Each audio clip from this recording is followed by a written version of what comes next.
ఏ బాటైనా పర్వాలేదంట, సమయంతో సాగటమే మన సింపుల్ సిద్ధాంతం.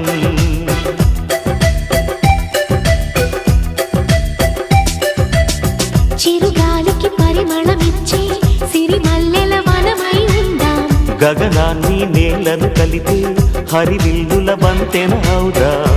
ఆనందం అంటే అర్థం మనమందా, ప్రతి పూట పాటై సాగే హుషారు సరిగమలో.